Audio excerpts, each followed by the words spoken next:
Shalom, call Halayim La Yahweh Ba'ashem, Yahweh Shai Ba'ashem, Kakwadash, the honors to the elders and apostles of Great Millstone who rule and teach well, and a sincere shalom to the 144,000 and one third. Now I got this video right here. I got it from the channel. Let me get the channel real quick. The channel I got it from was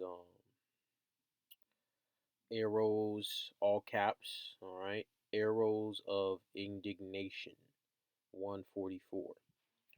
So I'm gonna play the video and then just go into the scriptures on what everything he's saying. And he may very well be a Jake. He reminds me of Malcolm X, how he's talking, how he's placing his hands on his face and moving his hands around. It's very similar to Malcolm X. So let's dive into this video. You know, I saw some politicians said that there appears to be a foreign element behind what's going on the universities. You know, like a foreign power that's instigating and agitating. And yes, there is. And we all know which foreign power that is. We all know which foreign country is stoking this crisis. And it sure isn't Russia. And it sure isn't China. No. Well, if you wondered why those kids want their schools to divest from Israel, just look at how their schools are treating them because they dared to ask for that. Those universities are doing the bidding of Israel, not the bidding of China or the bidding of Russia. They're not even doing the bidding of those kids' parents and those kids' families. And your police are doing the same. So yes, there is a foreign power. And that's the spirit right here, what I'm looking at. Jeremiah 49 and Jeremiah 50 are both talking about Esau and Edom. But in specific, in Jeremiah, let me see if I can get it again, because I just exit out of it. So in Jeremiah 49, it says Edom. In Jeremiah 50, it says Babylon, man. And as we know, Esau is in control of what? Babylon the Great. So this is Jeremiah. I'm gonna read both of them. Jeremiah 49 and 20. Therefore hear the counsel of Yahweh that he had taken against Edom, and his purposes that he hath purposed against the inhabitants of Teman. Surely the least of the flock shall draw them out. Surely he shall make their inhabitations desolate with them. So the least of the flock is Amalek. Small has as pertaining to be the southern kingdom of children of Israel, man. And truly is all 12. They're pretending to be all 12 tribes. All right. If you go into the history of what these scholars have been bringing out, they said that 12 tribes are essentially quote unquote Europeans, but in this case with the small hats, they say they're Judah, Benjamin, and Levi. Now let's get Jeremiah the 50th chapter, verse 45. Therefore hear ye the counsel of Yahweh that he hath taken against Babylon. So it's literally exact same words being said, but instead of Edom, it's Babylon. Why? Because pursuing the Psalms, the 137th chapter, Edom is in control of what? Babylon. And his purposes that he hath purposed against the land of the Chaldeans. Surely the least of the flock shall draw them out. Surely he shall make their habitation desolate with them. And that's what's happening now. The small hats are essentially going to force Babylon to get involved in this third world war and all the chaos and mayhem that's coming upon the planet Earth, man. So let's continue this video. Behind all this, and it's precisely that foreign power that the students want their schools to extricate themselves from, and it's very obvious to everyone why. Couldn't be more obvious. It's as obvious as a baton cracked on the side of your head. Look, on these campuses, like in Harvard and the Ivy League campuses and so on, you had demonstrations against Russia and in favor of Ukraine. You had that at the Ivy League schools. You had protests against China over Xinjiang and so on. No zip ties, no arrests, no 550 kids going to jail. No. But the moment they start demanding that their schools stop partnering with Israel over a genocide, and all hell breaks loose. There's no mystery about what foreign country is driving that. I mean, you're having protests at MIT. Do you have any idea what MIT is? MIT is basically a wing of the Pentagon. It's an incubator for future policymakers at the State Department. But the Zionists should have seen this coming. I said it before. They should have seen the writing on the wall in 2020 when this same generation was going around knocking down statues of slave owners and colonizers. They let you know how they feel about that. This is the book of Ecclesiasticus, 41st chapter, in verse 5. The children of sinners are abominable children, and they that are conversant in the dwelling of the ungodly. The inheritance of sinners' children shall perish, and their posterity shall have perpetual reproach. The children will complain of an ungodly father, because they shall be reproached for his sake. And that's what's happening to Esau, Edom. They're being called out. Don't get it twisted. Esau sees, and it's obvious now. 2020 made it obvious that Esau is well aware of minor truths regarding so-called blacks. They typically try to ignore so-called Native Americans and Hispanics, mainly Hispanics. They go into Gad and Reuben a little bit, but the main target has always been Judah, right? This the head tribe of the nation of Israel. So you have Esau. We seen what happened with 2020. You got all these prestigious colleges crying out against the small hats. These colleges like MIT and Columbus and so on and so forth. And this is why. I just read why.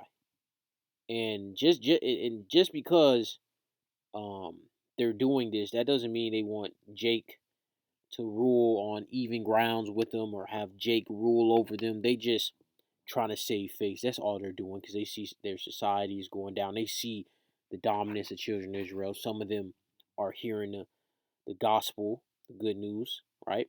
They're understanding who the children of Israel are. They're understanding who Esau is. They understand who salvation is for. They understand that Christianity is a lie. Judaism, whatever else. That's why they're doing all this. This has nothing to do with them genuinely wanting to do right. Because if they genuinely want to do right, they'll get ready for captivity. What their stance is about that. They want nothing to do with colonization. They want to disavow that history. So if they want to distance themselves and disown colonization in their history, what makes you think that they'd be fine with being associated with colonization that's going on today? Because that's all Zionism is. It's nothing but Western colonization, and it always has been. This generation didn't have a chance to try to oppose slavery and colonization a century ago or 2 centuries ago. So they just pulled down all. This is Proverbs 11 and 21. Though hand join in hand, the wicked shall not be unpunished. So you can protest and say you're sorry and say you have so-called Black, Hispanic, Native American friends and all this folly. You can do all that, and that's not going to take the blood that's off your hand. Let's get that account. This is how blood needs to be washed, so to speak, right?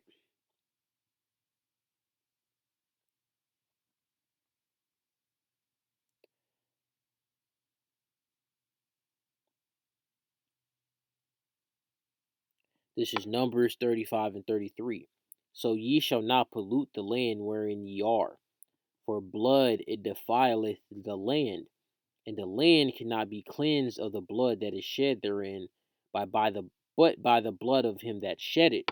So Esau, you got a lot of you got a lot of blood that you need to shed, and it's gonna happen. You Edomites are screwed. There is no true hope for the nation of Edom. And these regular Edomites walking around are starting to understand that. And when it fully sets in, they're gonna go batshit crazy and just target Jake. Icons and of course they're gonna have civil wars and all that as well. Slavery and colonization, everything that they could find, they tore it down. But right now, today, they have the opportunity to actively oppose and fight against present-day colonization in Palestine, and that's what they're doing. I mean, seriously, how could you not see this coming? Were they subtle in 2020? Of course, this generation is going to fight you. Of course, they're going to reject Zionism. Of course, they're going to oppose genocidal colonization. This is their chance. This is their chance to prove that their anger and their guilt about America's crimes in the past, that their anger was genuine. This is their chance to prove to you, to themselves, and to the world that they meant it in 2020 when they knocked down all those statues. This is their chance to manifest the virtue that they were signaling 4 years ago, and that's what they. Micah 2:2. And they covered fields and take them by violence, and houses and take them away. So they oppress a man in his house and a man in his heritage, even a man in his heritage. And that's what you Edomites have done. And you think that you're this dominant force on the planet Earth. Yeah, the Most High set you up to be a dominant force, but you realize you haven't realized that this is not a permanent thing. This is not you're not the righteous. You're the wicked, and the Most High has a grave mass punishment for the children of Edom, and that's what they don't want to talk about is an uncomfortable truth that the children of Edom have been ignoring for. I can't give you a timeline on it, but you Edomites are screwed.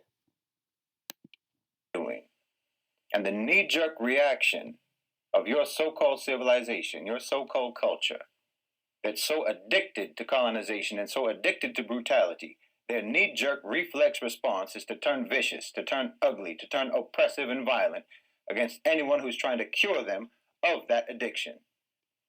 But this time, you're attacking your own future leaders. You're attacking your own precious babies of the elite. And this is just how wild and incurable your addiction is. This is just how morally bankrupt and. Yep, this what he's saying is pretty much in the scriptures, man. It's wisdom no more in teeming. Let's get that account.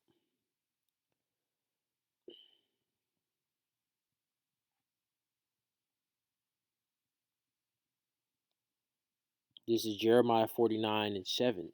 Concerning Edom, thus said Yahweh of hosts, is wisdom no more in Teman? Is counsel perished from the prudent? Is their wisdom vanished? So Esau is gonna make a lot of slip ups and fumbles, and we're seeing it now. And he's breaking it down. He's articulating it. You Edomites are on the ropes, and it's gonna look like he has some type of upper hand when these bozos out here take the charagma, but in reality, they're just taking that for their judgment. Esau is not gonna rule the earth with an iron fist any much longer. Corrupt your so-called society, your so-called civilization is. You're willing to sacrifice your own young, your own heirs to power, your own successors to the imperial throne because of your insatiable thirst for the blood of the colonized. This is Ezekiel 35:6. Therefore, as I live, saith Yahweh the Most High, I will prepare thee unto blood, and blood shall pursue thee. Since thou hast not hated blood, even blood shall pursue thee. So, and we're not seeing this yet. All right, we're seeing Esau get jacked up on little levels, like what happened in South Africa and things like that. But it's gonna come a time, period, where everywhere, America, there's Edomites. It's a lot of Edomites, like in Brazil and Argentina, right? So Central South America, the Americas as a whole, right? The whole earth, right? Europe, Russia, New Zealand, Australia, wherever these Edomites are, they're going to start getting attacked and slaughtered, mainly by the children of Israel, right? And you're going to have these heathen nations rise up and turn against Esau, man. Drunk on the blood of your victims to know that you are too drunk to lead anymore. These students are trying to tell you. This is Ecclesiasticus 14:5. He that is evil to himself, to whom will he be good? He shall not take pleasure in his good. So Esau is putting the beat down on their own people. For what? Because they're the wicked. Because they're the wicked.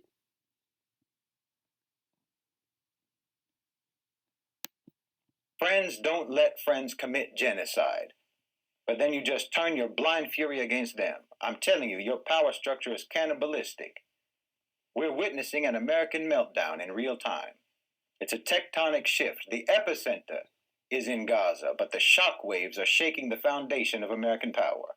Every time the Israelis launch a missile, I'm telling you, it lands in the United States. And if things keep going the way they're going, before too long, there isn't going to be anything left standing in that country. This is Ecclesiasticus 10 and 8, and I'm going to end this off right here. Because of unrighteous dealings, injuries, and riches got by deceit, the kingdom is translated from one people to another. And that's what's coming to the children of Israel and the children of Edom.